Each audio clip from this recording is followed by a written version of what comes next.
Video آپ نے دیکھی، اس میں کہیں پر بھی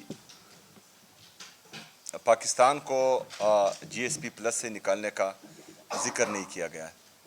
یہ ان کو خدشہ ہے جو جعلی حکومت ہم پر مسلط کی گئی ہیں کہ ان کی ناکام پالیسیز کی وجہ سے شاید پاکستان کوالیفائی نہ کر پائے، کیونکہ جو یہاں پر جمہوریت کا بیڑا غرق کیا گیا ہے، جوڈیشری کا بیڑا غرق کیا گیا ہے، انسان کی جو انسانی بنیادی حقوق ہیں ان کو پامال کیا جا رہا ہے، رول آف لا کو پامال کیا جا رہا ہے، کرپشن جو انٹرنیشنل مانیٹرنگ فنڈ کی رپورٹ ہے، آئی ایم ایف کی رپورٹ ہے، 5300 ارب روپے کی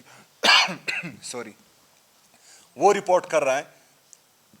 اور انوائرمنٹل پروٹیکشن آپ سب نے دیکھا اسلام آباد میں جو اپنی سوسائٹیز کے لیے انہوں نے درخت کاٹے، اور تو یہ ساری ان کی غلطیاں ہیں، اور لیکن ہم پھر بھی جو ہیں چاہتے ہیں کہ پاکستان جی ایس پی پلس کے لیے کوالیفائی کریں، پوری دنیا میں پاکستان کے ایکسپورٹس ہوں اور پاکستان ترقی کریں، لیکن ان کا یہ ارادہ بالکل نہیں ہے۔ یہ جو ہیں صرف سیاسی انتقام اور نفرت اور بغض اور انا میں تمام پالیسیز پر عمل کر رہے ہیں، جس کا نقصان صرف اور صرف پاکستان کو ہوگا، کیونکہ یہ پاکستان تحریک انصاف کو نقصان نہیں پہنچا سکتے۔ اور 3 سال سے آپ نے دیکھا انہوں نے جو جبر کیا، فسطائیت کی، جو ظلم کیا پاکستان تحریک انصاف اور اس کے کارکنوں پر، ان کی لیڈرشپ پر، اور اس کے باوجود بھی پاکستان تحریک انصاف جو ہیں اسی جگہ کڑی ہیں، مزید مضبوط ہو کر ابھری ہیں۔ تو یہ ان کی خام خیالی ہیں۔ تو بہرحال یہ آپ سب کو بتانا ضروری تھا۔ شکریہ۔ بسم اللہ الرحمن الرحیم۔ سی ایم سہیل آفریدی صاحب نے بڑے مدلل انداز میں ویڈیو بھی آپ کے سامنے پیش کی، اور اس کے بعد بڑے مدلل انداز میں اپنے خیالات کا اظہار کیا ہے جی ایس پی پلس کے حوالے سے۔ میں صرف اتنا ایڈ کرنا چاہوں گا کہ آپ نے دیکھا ہوگا کہ جب قاسم خان صاحب نے خطاب کیا وہاں پہ، اس کے بعد نون لیگ کی جو سلیکٹڈ گورنمنٹ ہے، جو چور دروازے سے اقتدار پہ براجمان ہے، 17 سیٹوں کے زور پہ یہ پورے پاکستان پہ عذاب کی طرح مسلط ہے۔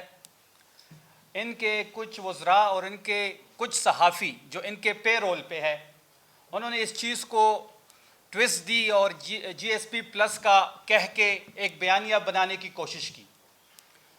عظمیٰ بخاری صاحبہ نے پریس کانفرنس کی، وفاقی وزیر برائے اطلاعات عطا طاہر صاحب نے پریس کانفرنس کی۔ ہم چیلنج کرتے ہیں پوری نون لیگ کو، اور جو لوگ اس بیانیہ کو ٹویسٹ کرنے میں ملوث ہے، کہ ایسا کوئی کلپ لے کے آئے، ایسی کوئی ٹویٹ لے کے آئے سامنے جس میں قاسم خان صاحب نے جی ایس پی پلس کی مخالفت کی ہو یا اس کو نقصان پہنچانے کی انہوں نے کوشش کی ہو۔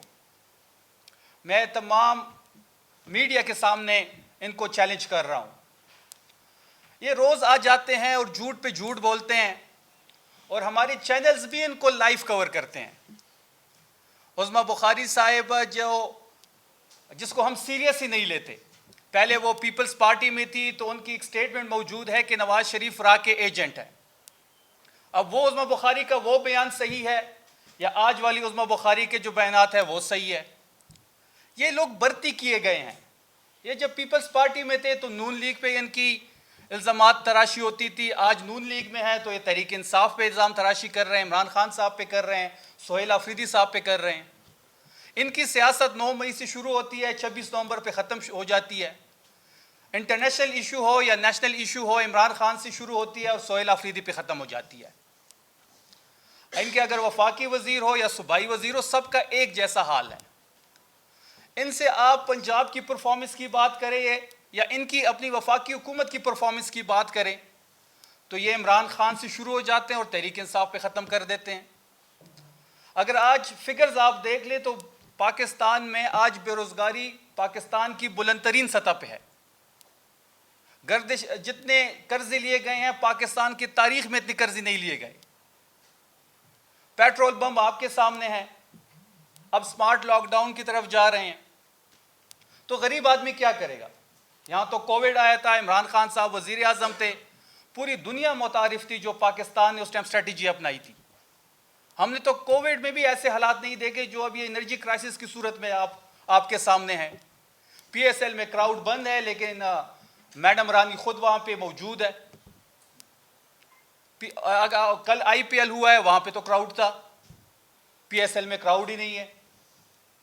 پی ایس ایل میں بھی اب کلاسز ہے, ایک غریب کلاس ہے جو گراؤنڈ کے قریب نہیں جا سکتی, ایک میڈم رانی والی کلاس ہے جو وہاں پہ اپنے بچوں شریف فیملی کے سمیت وہاں موجود ہوتی ہے. پھر ان کی کفایت شاری دیکھیں کہ وزیر اعظم کراچی جاتا ہے ایک شادی کی مبارکباد کے لیے, اور ایک دعا پہ 37 گاڑیوں کا قافلہ آپ نے دیکھا ہوگا. کیسی کفایت شاری ہے؟ 5 کروڑ کا خرچہ ہوا اس وزٹ پہ. کفایت شاری یہ ہے یا کفایت شاری صرف غریب کے لیے ہے؟ کفایت شاری وہ ہے جو خیبر پختونخوا کی حکومت نے سٹیپس لیے ہیں. واحد خیبر پختونخوا کی حکومت تھی اور واحد سی ایم سہیل آفریدی تھے جنہوں نے اپنے عوام کا سوچا, اور جو اسٹریٹجی ہم نے بنائی وہ وفاقی حکومت بھی اس کی کاپی کر رہے, ہمیں خوشی ہے, اور سندھ حکومت بھی کر رہے, ہمیں وہ بھی خوشی ہے. کسان کا جو ہم ابھی گندم کی کٹائی میں جو 55 روپے کا اضافہ ڈیزل کا ہوا ہے وہ خیبر پختونخوا کی حکومت اٹھائے گی. یہاں پہ 11 ارب کا جہاز خریدا گیا, کسی کو کوئی پرواہ نہیں ہے. 9 کروڑ کی سینٹ کے چیئرمین کے لیے گاڑی خریدی گئی ہے, کوئی پرواہ نہیں ہے کسی کو.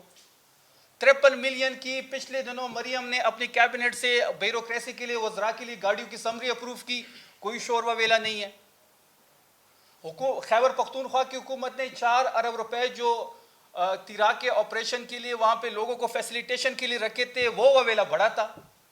5300 ارب کی کرپشن ہوئی, کسی کو کوئی غم نہیں ہے. 19 ملین پاؤنڈ کا جو کیس تھا جس میں عمران خان صاحب جیل میں ہے, وہ پیسے شہباز شریف کی حکومت کو مل گئے ہیں, اور اس خان صاحب جو ہے ابھی بھی جیل میں ہے اس کیس میں. وہ جو 19 ملین پاؤنڈز آپ کو مل گئے جو 70+ ارب روپے بنتے ہیں, اسی میں سے کوئی سبسڈی دے دے اس حکومت کو, اس عوام کو. کسی ملک نے 6% سے زیادہ تیل مہنگا نہیں کیا, یہاں پہ 20% بڑھا دیا گیا.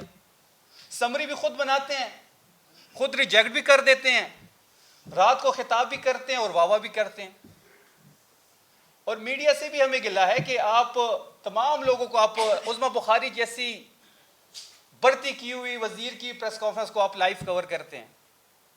یہاں پہ سی ایم سہیل آفریدی صاحب کو سکرین نہیں ملتی.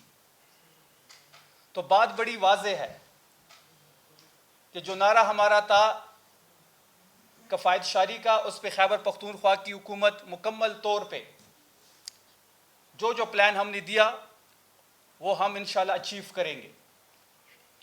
اور بشرا بی بی کا ذکر کیا سہیل آفریدی صاحب نے, پچھلے 1 مہینے سے ان کی ملاقات بند ہے, ان کو آئسولیشن میں ڈالا گیا ہے. خان صاحب کو بھی آئسولیشن میں ڈالا گیا ہے. جب خان صاحب آئسولیشن میں گئے ہیں تو ان کی آنکھ کا مسئلہ بنا ہے, just like Bushra be be کا بھی بن رہا ہے. آپ نے ڈاکٹر عارف کی رپورٹ پڑھی ہوگی, آج صحافیوں نے ٹویٹس بھی کیے ہیں.